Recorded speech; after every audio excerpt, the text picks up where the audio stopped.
कबीर जी कहा करते थे, संतों जागत नींद न कीजिए, जागते हुए कभी भी सोना नहीं।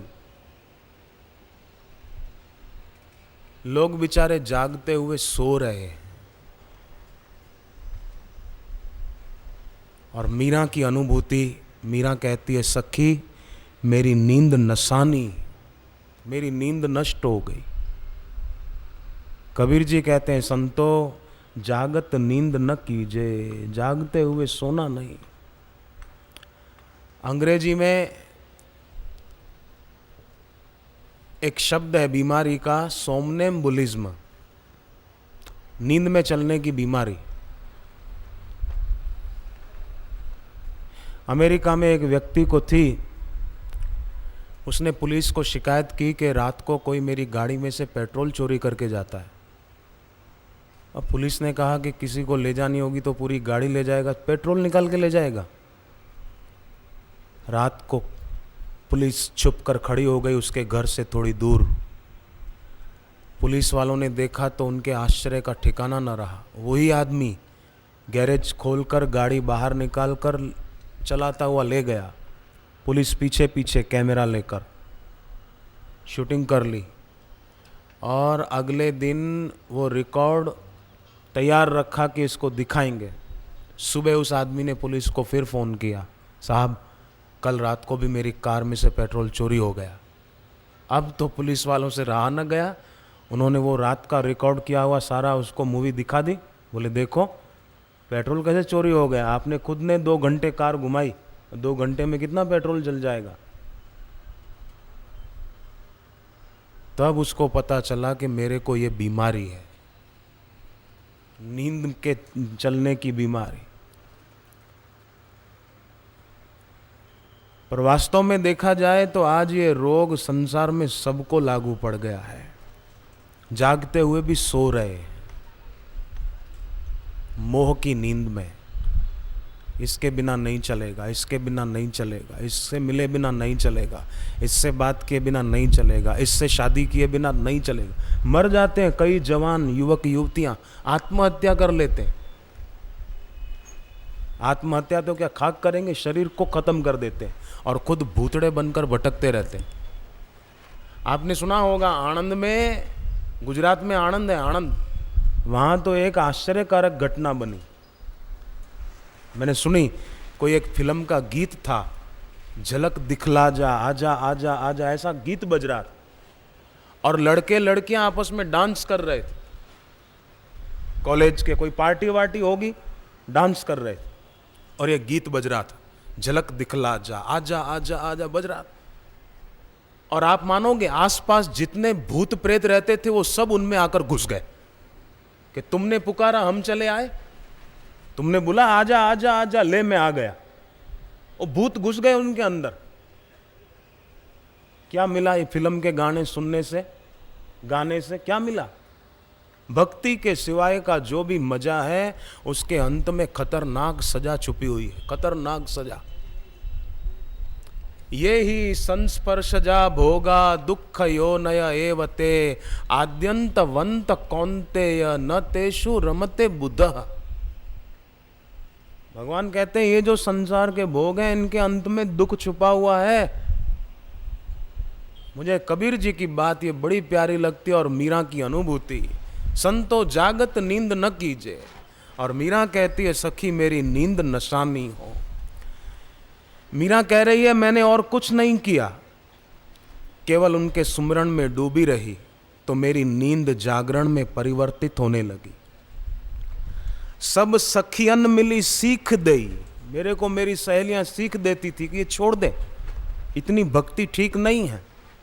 सब सखियन मिली सीख दई पर मन एक न मानी हो, मैंने उनकी सीख मानी ही नहीं। मैं क्यों मानूं उनकी सीख को? और संसार में ऐसे सीख देने वालों की कोई कमी नहीं है, आपको भी मिलेंगे। संसार में लोग बड़े कमाल के हैं। पैसों के लिए रोए कोई आदमी तो उसको कुछ नहीं बोलते कि हाँ भाई ठीक है क्या करे, अब तुमको जरा धंधे में मंदी आ गई, सिर पे कर्जा बढ़ गया, क्या करे भाई। पैसों के लिए कोई रोए तो उसके लिए कुछ नहीं बोलते, पर कोई भगवान के लिए, भक्ति के लिए रोए तो बोलते हैं कि पागल है, पागल, पागल हो गया, इसको क्या हो गया है। पर सच्चाई कुछ और है। जो धन के लिए, सुविधा और सत्ता के लिए ही रो रहे हैं या विचलित हैं, दुखी हैं, परेशान हैं, वे वास्तव में पागल हैं। सो रहे हैं बेचारे, नींद में हैं, सोमनेम्बुलिज्म बीमारी है उनको, इसीलिए बेचारे बड़े परेशान हो रहे हैं।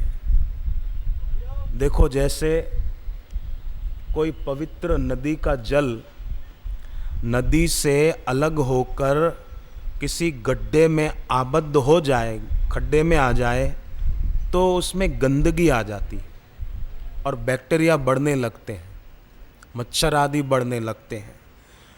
उसी प्रकार प्रेम की धारा ईश्वर के तरफ न होकर अगर वस्तु, व्यक्ति और अवस्था में आबद्ध हो गई तो फिर कई प्रकार के विकार पैदा होते हैं, वासनाएं पैदा होती है और आदमी फिर एक के ऊपर एक भूल करता चला जाता है। इसलिए जीवन में ज़रूरत है सत्संग की, यथार्थ ज्ञान की और गुरु की वैदिक दीक्षा की।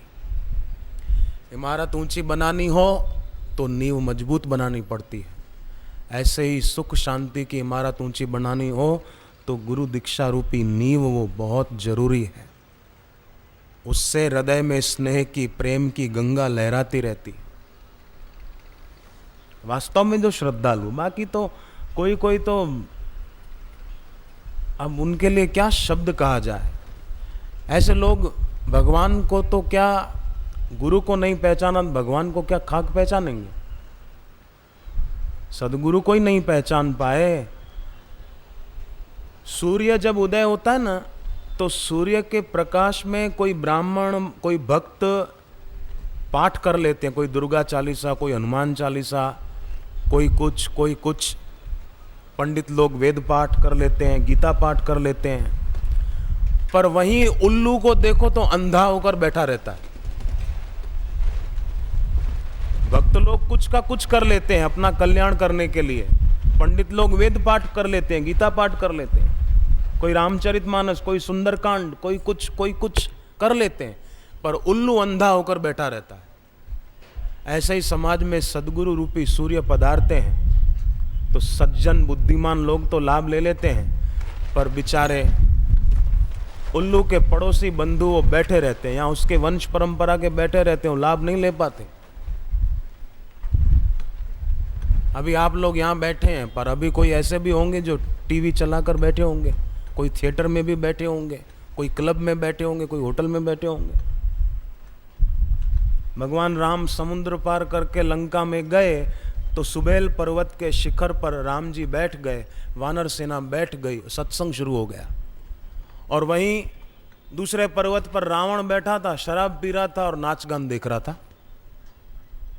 वहीं लंका में एक जगह सत्संग हो रहा है, एक जगह नाच गान हो रहा है। तो आज के युग में भी ऐसा होता है। बुद्धिमान लोग लाभ उठा लेते हैं, बुद्धिमान लोग अपने मन को पवित्र बना लेते हैं। और देखो, एक बड़ी खास पते की बात है कि जब मन पवित्र होता है, गुरु मंत्र जपते जपते, गुरु चरणों में प्रीति बढ़ाते बढ़ाते मन पवित्र हो जाता है, तो 3 बातें हस्तगत हो जाती।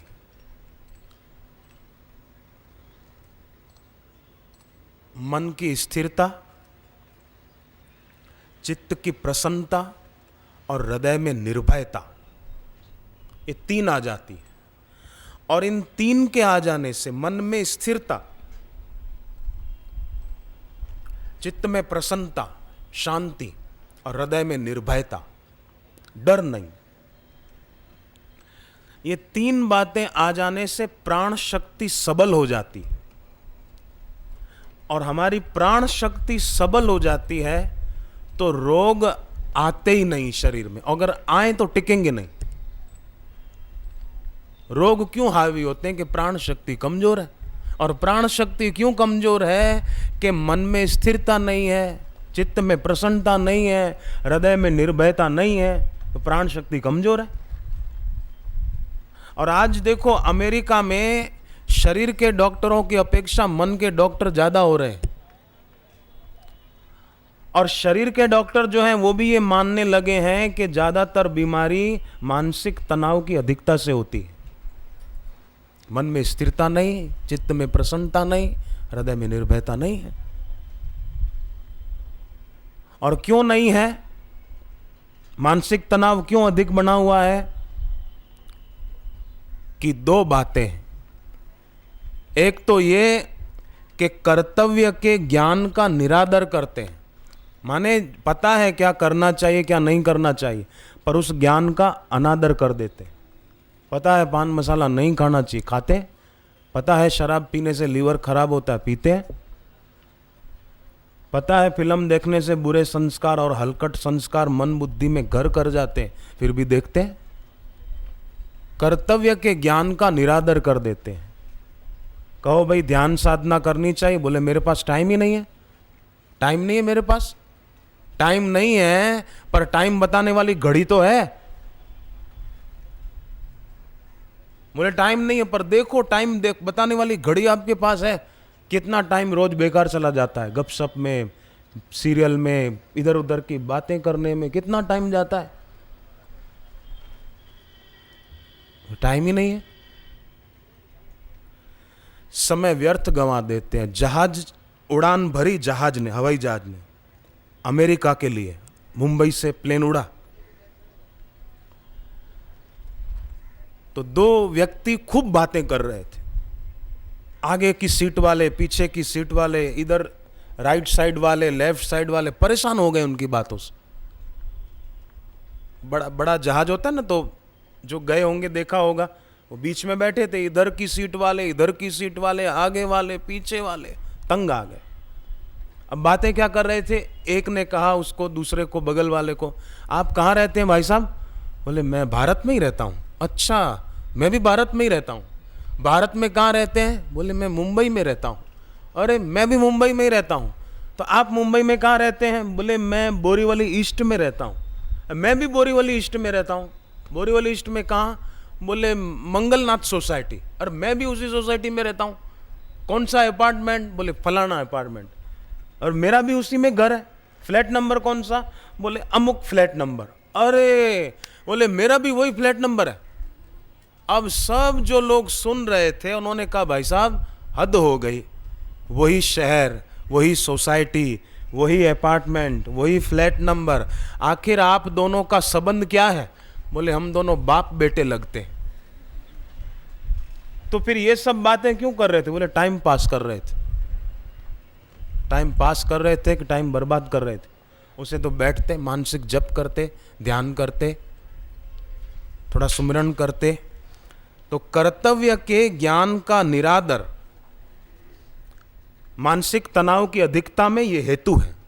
कर्तव्य के ज्ञान का अनादर और क्रिया शक्ति का दुरुपयोग, ये दो बातों के कारण व्यक्ति के जीवन में तनाव बढ़ता है। व्यस्त तो रहता है पर तनावग्रस्त भी रहता है।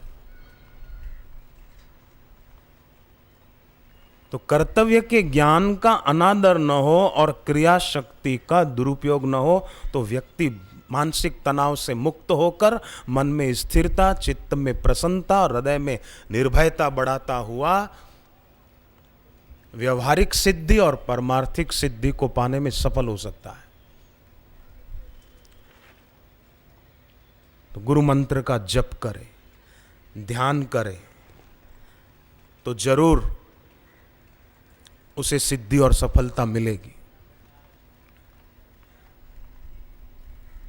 एक पुलिस अधिकारी ने दीक्षा ली, डीआईजी ने पद था, डीआईजी से फिर आईजी बने। कई उन्होंने आतंकवादियों को ठिकाने लगाया, कई अच्छे काम किए, कई गोल्ड मेडल मिले। फिर आईजी के पोस्ट पर पहुंचे, आईजी से भी फिर ऊंची डीजी के पोस्ट पर पहुंचे, डायरेक्टर जनरल के पद पर पहुंचे। तो ये व्यवहारिक सिद्धियां भी मिलती है जो व्यक्ति तत्परता से साधन निष्ठ होकर आगे बढ़ते हैं। कई लोग बोलते हैं हमको अमुक आदत पड़ गई, छूटती नहीं, क्या करें? हम जानते हैं कि ये नहीं करना चाहिए, फिल्म नहीं देखनी चाहिए, होटलों में नहीं खाना चाहिए अशुद्ध भोजन, पर अब क्या करें, आदत छूटती नहीं है। तो देखो, एक प्रार्थना है कि जिस शक्ति से दोषों का ज्ञान होता है ना, कि ये मेरे में बुराई है, ये मेरे में बुरी आदत है, ये बुरी आदत मेरे में नहीं होनी चाहिए, और जिस शक्ति से बुराई का ज्ञान होता है उसी शक्ति में बुराई को मिटाने की शक्ति भी है। उसी से बुराई दोष मिट भी सकता है। जिस शक्ति से दोष का ज्ञान हुआ उसी शक्ति से दोष मिट भी सकता है।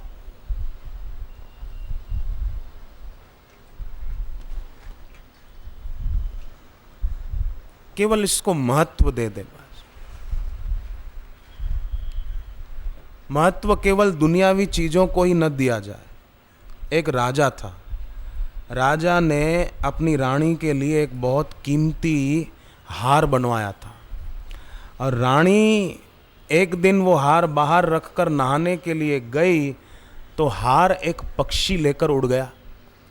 अब रानी बड़ी रोने लगी, मेरे को वो हार चाहिए, मेरे को हार चाहिए।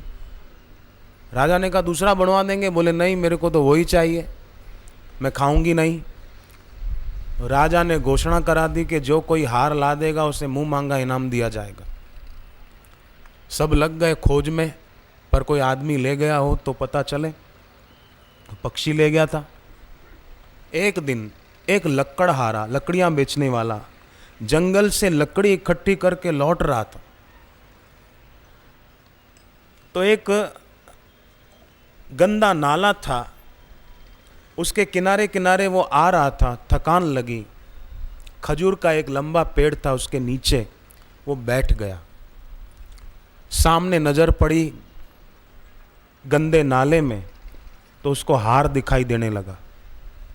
मुंह मांगे इनाम की बात याद आई, कूद पड़ा कपड़ों सहित कि मुंह मांगा इनाम पाऊंगा, पर हार हाथ में आया नहीं। बाहर आया, देखा फिर हार दिखाई दे रहा है, दोबारा छलांग लगाई, पर हार मिला नहीं। आने जाने वाले दूसरे लोगों ने देखा, उनको भी हार तो दिखने लगा, छलांग लगाते पर हार मिलता नहीं। अब क्या करें? जिनको भी नगर में पता चलता गया वो सब आते गए और पहने हुए कपड़ों सहित छलांग लगाते गए कि हमारे को मिल जाए, हम मुंह मांगा इनाम लेंगे, पर किसी को नहीं मिला। आखिर राजा को पता चला, राजा भी आया, पहने हुए कपड़ों सहित कूद गया गंदे नाले में, पर राजा को भी कुछ हाथ नहीं आया। इतने में एक संत वहां से पसार हुए। संत ने देखा कमाल है, लोग पहने हुए कपड़ों सहित नाले में कूद रहे हैं, क्या बात है? संत ने किसी को पूछा, भाई हमने तो गंगा, नर्मदा, यमुना, अलकनंदा, मंदाकिनी, ब्रह्मपुत्रा, इन कई देव नदियों के नाम सुने, पर ये कौन सी नदी है जिसमें आप कपड़ों सहित छलांग लगा रहे हो, क्या बात है? लोगों ने कहा ये कोई नदी नहीं है, गटर का नाला है। तो बोले क्यों कूद रहे हो सब, कपड़ों सहित छलांग क्यों लगा रहे हो? हार की बात बताई। संत ने भी देखा कि वो हार तो दिख रहा है, पर संत थे वास्तव में, संतो जागत नींद न कीजे, सो नहीं रहते वो। संत ने सोचा कि ये हार दिखता है पर है नहीं, अगर होता तो इतने लोग छलांग लगा रहे मिल जाता। और राजा को देखा, राजा तुम भी कूद पड़े गटर में। अरे जरा तो सोचा होता कि अगर होता तो इतने लोग कूद रहे हैं मिल जाता। बोले महाराज देखो आपको भी तो दिख रहा है। बोले दिख रहा है, पर मेरा दिल कहता है वहां है नहीं। तो दिख क्यों रहा है?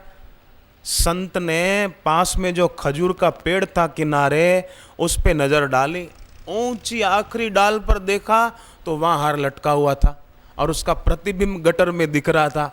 संत ने राजा के बाल पकड़ के और ठोड़ी से कहा कि जरा ऊपर देख राजा, ऊपर देख। ऊपर देखा तो देखा, अरे हार तो ऊपर है। उसको प्रतिबिंब को असली हार समझ के हम कूद रहे थे गटर में, और वहां था कुछ भी नहीं। कपड़े खराब किए, मुंह खराब किया, आंखें खराब की, मिला कुछ भी नहीं। अरे महाराज आपने बहुत कृपा की कि हमको बता दिया कि हार कहाँ है।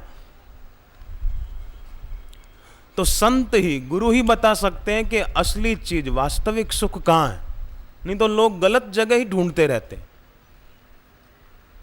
और ढूंढते ढूंढते बेचारे मर जाते हैं, जीवन पूरा हो जाता है। और फिर अंत में वही, सुबह मैंने निवेदन किया था, मर जाता है कोई तो उसको कंधे पर उठाकर बोलते राम नाम सत्य है, सब बोलते हैं, उसको मुर्दे को सुनाते हैं। अब वो क्या सुनेगा बेचारा। पर किसी की बारात में कोई बोलो राम नाम सत्य है, फिर देखो लोग क्या करेंगे।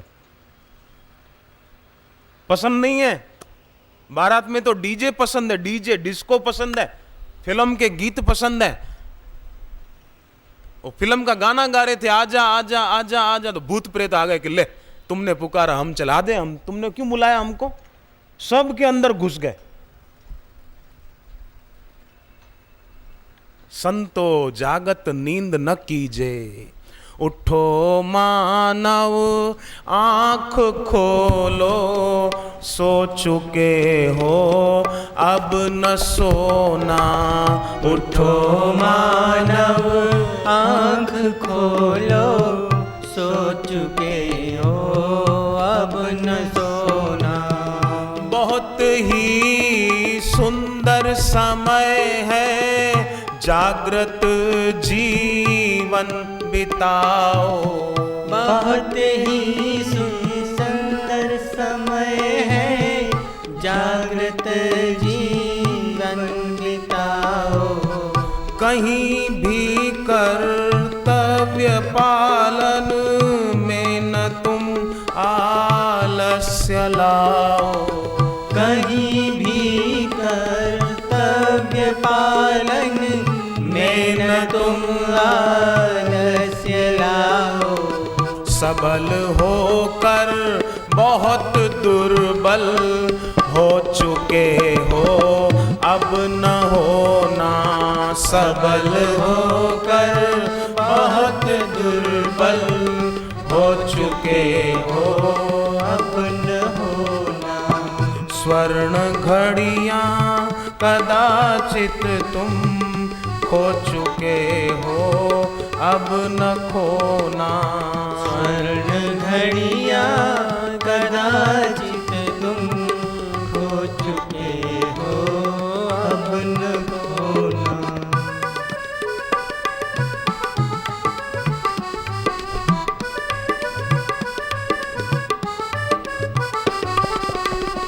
मिल रहा है वही तुमको जो कि पहले से दिया है। मिल रहा है वही तुमको जो कि पहले से दिया है। उसी का फल सामने है, शुभाशुभ जैसा किया है। उसी का फल सामने है, शुभाशुभ जैसा किया है। बीज अनुचित कर्म के यदि बो चुके हो अब न बोना। बीज अनुचित कर्म के यदि बो चुके हो अब न बोना। उठो मानव आंख खोलो, सो चुके हो अब न सोना। उठो मानव आँख खोलो, सो चुके हो अब न सोना। संतो जागत नींद न कीजे, नाचना न आए तो भूल आंगन की नहीं है, नाचने वाले की है। नाचना ही नहीं आता और बोले आंगन टेढ़ा है, आंगन टेढ़ा है। जीवन जीने का ढंग नहीं आया और बोले जीवन बेकार है, जीवन बेकार है। अरे जीवन जीने का ढंग ही नहीं सीखे तो जीवन बेकार काहेगा। चित्र बनाना नहीं आता और बोले ब्रश का कसूर है, एक कलर ठीक नहीं है। कलर तो ठीक ही है भाई, ब्रश भी ठीक है, पर तेरे को बनाना ही नहीं आता। साज है, संगीत बजाने के वाद्य हैं, हारमोनियम है, सारंगी है, बंसरी है, सब है, पर बोले ये तो बेकार है, किसी काम के नहीं, पर तेरे को बजाना नहीं आता भाई। जीवन जीने का ढंग नहीं है। इसलिए बोलते हैं जीवन बेकार है। जीवन बेकार नहीं है, जीवन जीने का ढंग बेकार है। गुरु जैसी साधना बताएं, जैसा जीवन जीने का ढंग बताएं, ऐसा जीवन का क्रम बनाएं।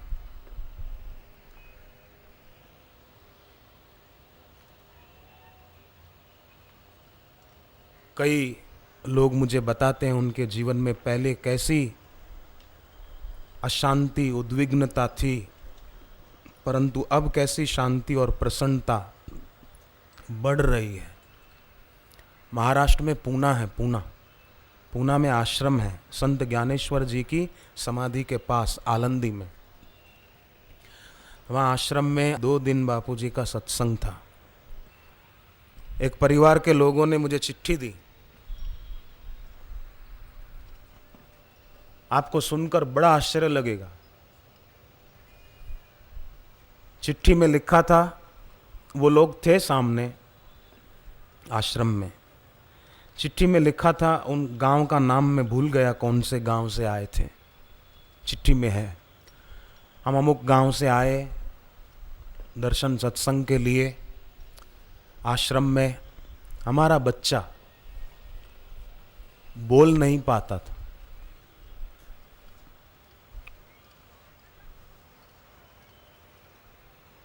हमने बहुत कोशिश की, आश्रम में आए, सोचा कि चलो दर्शन कर लें, गुरु पूर्णिमा का पर्व है। तो आश्रम जो है वो थोड़ी पहाड़ी भी है और नीचे सत्संग के लिए पक्का शेड बना हुआ है। बारिश भी हो रही थी उस दिन। वो लड़का थोड़ी खेलते खेलते थोड़ा ऊपर चढ़ा होगा पहाड़ी के तरफ, फिर नीचे गिर गया तो लोग इकट्ठे हो गए, अरे बच्चा गिर गया। लोग जमा हो गए। बच्चे को कोई चोट नहीं लगी थी। माँ बाप दौड़े दौड़े आए भीड़ देखकर। बच्चे से थोड़ा अलग हो गए थे भीड़ के कारण। बहुत भीड़ थी यहाँ, ये तो कुछ नहीं है भीड़, खूब भीड़ थी।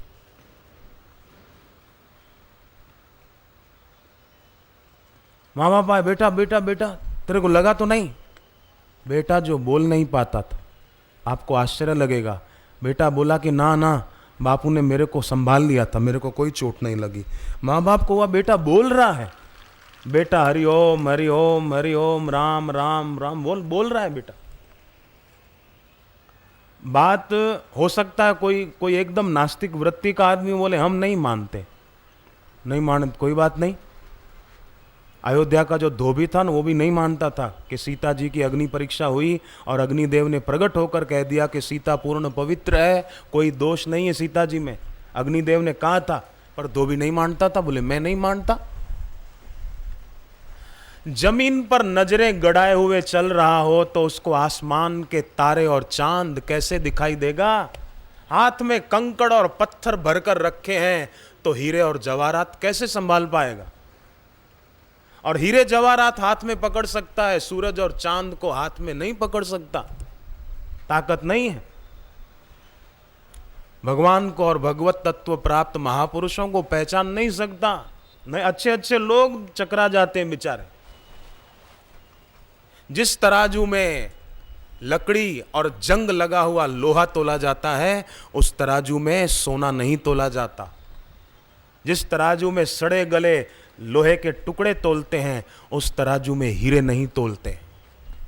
अपनी बुद्धि की अल्प तराजू में भगवान और भगवत तत्व प्राप्त महापुरुषों को नहीं तोला जाता। उनकी कृपा शक्ति की महिमा अपार है, असीम है, अनंत है। उसका वर्णन शब्दों में नहीं किया जा सकता, ऐसी महिमा है। मुझे एक और महिला ने बताया, पूना में ही, वहीं आश्रम में। उसने बताया जब मैंने दीक्षा ली, हमारे परिवार में और किसी ने नहीं ली थी। मेरे पति तब महीने का 1000 रुपया भी नहीं कमाते थे। मेरे पास दीक्षा की सामग्री खरीदने के पैसे नहीं थे कि मैं माला खरीदूं, आसन खरीदूं, मेरे पास पैसे नहीं थे। जैसे तैसे करके मैंने सामग्री खरीदने के पैसे जुटाए और मैंने दीक्षा ली।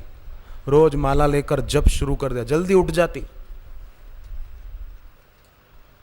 देर से जो उठता है ना, उसका भाग्य भी सोया रहता है। मैंने अच्छे अच्छे लोगों को देखा है। एक आदमी मुंबई में बहुत बड़ा सेठ था, फैक्ट्रियां थी उसकी, खूब पैसा था, पर सुबह देर से उठता था, रात को देर तक घूमना फिरना, खाना पीना। अभी उसके पास कुछ भी नहीं है बेचारे के पास। मैं नाम नहीं लूंगा उसका, मैं अच्छी तरह जानता हूं। मैं बहुत पहले कहता भी था, पर न माने बात तो क्या किया। 6 बजे उठे। कई एक आदमी बोले मेरे सिर पे कर्जा बहुत है, क्या करूं? मैंने कहा मैं उपाय बताऊं, पर आप पहले ये बताओ सुबह कितने बजे उठते हैं? बोले मैं जल्दी उठ जाता हूँ। ये कितने बजे? बोले 6:30-7 बजे उठ जाता हूँ। अब 6:30-7 उसको जल्दी लगता है, देर से किसको बोलता होगा? 10 बजे देर से बोलता होगा, 6:30-7 उसको जल्दी लगता है। नहीं, आपके घर कोई मेहमान आने वाले हों, सूर्यनगरी एक्सप्रेस में, आपको टाइम पता हो कि सूर्यनगरी एक्सप्रेस इतने बजे आती है जोधपुर स्टेशन पर, आपको पता हो फिर भी आप रेलवे स्टेशन पे न जाओ उनको रिसीव करने के लिए, और मेहमान बेचारा एड्रेस पूछते पूछते रिक्शा में धक्के खाते खाते घर आए, तो वो अगली बार आने में, दूसरी बार आने में विचार करेगा कि इनको पड़ी नहीं है, मैं क्यों जाऊं इनके पास, इनको कदर ही नहीं है, मैं क्यों जाऊं। पर मेहमान आए जिस ट्रेन में और हम रेलवे स्टेशन पर बिफोर टाइम पहुंच जाएं, तो मेहमान राजी होंगे कि वाह भाई देखो इनका कितना प्रेम है, मेरे को लेने पहले से आके खड़े हैं। मेहमान राजी होंगे। उसी प्रकार सूर्य नारायण सारी दुनिया के मेहमान हैं। वो रोज सुबह धरती पर अपनी किरणें फेंकते हैं। वो पधारे उसके पहले हम नहा धोकर उनका स्वागत करने के लिए तैयार हो जाएं, एक लोटा जल भर के, एहि सूर्य सहस्त्रांशो तेजो राशे जगत पते, ऐसा हम स्वागत करें तो कितना अच्छा होगा। पांडवों को 12 साल वन में खाना कहां से मिला था? वनवास के लिए जाना पड़ा था ना पांडवों को। आयोधौम्य ऋषि ने पांडवों को सूर्य उपासना की बात बताई थी और पांडवों ने की थी, और सूर्य भगवान ने ही आदि दैविक रूप से प्रकट होकर युधिष्ठिर को पात्र दिया था कि इसमें से तुमको भोजन रोज मिलता रहेगा, द्रौपदी खाएगी उसके बाद नहीं मिलेगा। तो रोज पहले सब पांडव पांचों खा लेते, फिर द्रौपदी खाती आखिरी में, ऐसा था। तो उपासना में बड़ी शक्ति है, उपासना को साधारण न समझे। और हम जो उपासना पूजा पाठ करते हैं वो भगवान स्वीकार करते हैं, इसमें भी कोई शंका नहीं है। ये बात भी गीता जी में लिखी हुई है 9वें अध्याय के 26वें श्लोक में। तो ये खास सभी के चरणों में प्रार्थना है कि हम जागते हुए नींद न करें। कुछ मित्रों ने शराब पी, पूरे नशे में थे, नौका विहार करने नदी किनारे पहुंचे। मछुआरे जा चुके थे, खुद नाव चलाने बैठ गए, पतवार चलाने लगे। चलाते चलाते सुबह हो गई। सोचा कि कहां आ पहुंचे हम। तो एक साधु सामने नदी किनारे स्नान करने आए थे। पूछा महाराज जी ये आगरा है? आगरा? बोले आगरा नहीं, मथुरा ही है। तो क्या बात करते हो, मथुरा से तो हम कल शाम को बैठे थे। मथुरा इतना बड़ा है कि हमने रात भर नाव चलाई, अभी तक मथुरा में। बोले नहीं नहीं, मथुरा इतना बड़ा नहीं है, आपने सारी रात मेहनत तो खूब की, नाव की पतवार चलाई, शक्ति भी अपनी खर्च की, समय भी खर्च किया, परंतु लंगर जो गड़ा हुआ था किनारे और रस्सी बंधी थी नाव से, वो खोलना भूल गए और रात भर मेहनत करते रहे। अब देखो तुम वहीं के वहीं खड़े हो। नौका तभी यात्रा करा सकती है जब जंजीर से मुक्त हो, तभी तो यात्रा कराएगी। उसी प्रकार इंसान भी जीवन में यात्रा तभी कर पाता है जब जंजीरों से, कामनाओं की जंजीरों से मुक्त हो जाए। पर मुक्त नहीं हो पाता और जीवन के अंत में व्यक्ति पाता है कि जहाँ जन्म के समय था वहीं मृत्यु के समय है, कुछ यात्रा नहीं हो पाई। एक आदमी का घर नदी के उस पार था, रोज इस पार जाता, शाम को लौटता, नाव में बैठ के चला जाता। एक दिन आया, देखा कि शायद नाव जा रही है, किनारा छोड़ चुकी है। भागा भागा भागा, छलांग लगाई सीधा नाव में। हाथ की कोहनी और घुटने छिल गए, थोड़ा खून निकला, पर अपने को शाबाशी देने लगा कि वाह वाह शाबाश बेटा, पहुंच तो गया आखिर, भले थोड़ी चोट लगी, पहुंच तो गया। लोगों ने कहा पर आपने इतनी जल्दी क्यों की? बोले मेरे को उस पार जो जाना था। बोले पर भले आदमी सोचना तो चाहिए था कि नाव इस ओर आ रही है कि उस ओर जा रही है, ये तो सोचना चाहिए था। नाव आ रही है इधर, इस किनारे ही आ रहे थे हम, तुमको ऐसा लगा कि जा रही है, कूद पड़े, अब हमको तो इधर ही जाना है, बेकार में श्रम किया। इंसान भी खूब मेहनत करता है पर जीवन के अंत में पाता है कि अरे मैं तो वहीं आ गया। माने अब 84 लाख योनियों का चक्कर फिर से शुरू। पर बुद्धिमानी इसमें है कि सत्संग और सदगुरु की वैदिक दीक्षा के द्वारा यात्रा कर ले, गुरु का दिया हुआ वैदिक मंत्र जप करे। गुरु ग्रंथ साहिब में लिखा है कि जो जप किए बिना खाता है वो अन्न नहीं खाता है, पाप खाता है, पाप। इसलिए जप रोज करना चाहिए, ध्यान रोज करना चाहिए। ध्यान न लगे तो क्या करें, सीधे बैठकर घर में पूजा के स्थान पर दीप जलाकर धूप करके बैठे और 8-10 बार धीमी गति से गहरा श्वास लें और छोड़ें, लें और छोड़ें, धीमी गति से खूब गहरा श्वास लिया और छोड़ा, फिर शांत बैठे, अपनी जीभ को ऊपर तालू में लगा दिया। कभी कभी बीच में अपने दोनों हाथ धीरे धीरे ऊपर की ओर उठाएं, बंद आंखों से ही, घर पर करना कभी कभी, और मन में ऐसी भावना करना कि हमारी शक्ति ऊपर की ओर उठ रही है, शक्ति का ऊर्ध्वगमन हो रहा है, तो इसमें बहुत मदद मिलेगी। ध्यान करना हो ना, ध्यान में साधना में सफलता पानी हो तो खास ध्यान रखना पड़ता है कि अपने जीवन में जो क्रिया शक्ति करने की शक्ति है वो केवल भोगों में, खाने पीने में खर्च ना हो, तो ध्यान करने में वो शक्ति लग जाएगी। और ध्यान साधना में साधकों भक्तों को जरूर निश्चित रूप से सफलता मिलेगी। और दूसरी बात, भूतकाल या भविष्यकाल का चिंतन न करें। जो भूत या भविष्य का चिंतन नहीं करता उसमें ध्यान करने की शक्ति आ ही जाती। इसलिए न बीती हुई बातों को याद करें, न भविष्य विषय कोई कल्पना करें। एक आदमी को अपनी बेटी की शादी की खूब चिंता थी। सोचा कि मैं बापूजी से जाकर पूछूं मेरी बेटी की शादी कैसे हो। आकर सत्संग में बैठे तो गुरुदेव ने ही मंत्र बता दिया कि ये मंत्र करें तो अच्छा रहता है, कन्या की शादी अच्छे घर में हो जाती है। तो उन्होंने वो मंत्र जाकर बेटी को बता दिया और बेटी ने शुरू कर दिया। अच्छा घर और वर मिला, बेटी सुखी है।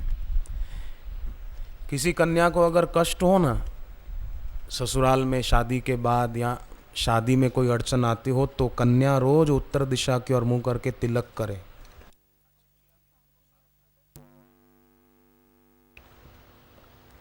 और तिलक करे, उत्तर की ओर मुंह करके तिलक करते समय मन में बोले ओम ह्रीं गौर्यै नमः, ओम ह्रीं गौर्यै नमः, ओम ह्रीं गौर्यै नमः।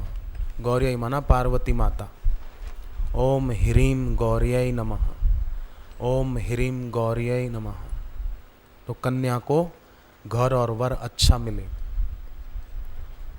जय जय गिरिवर राज किशोरी, जय महेश मुख चंद्र चकोरी।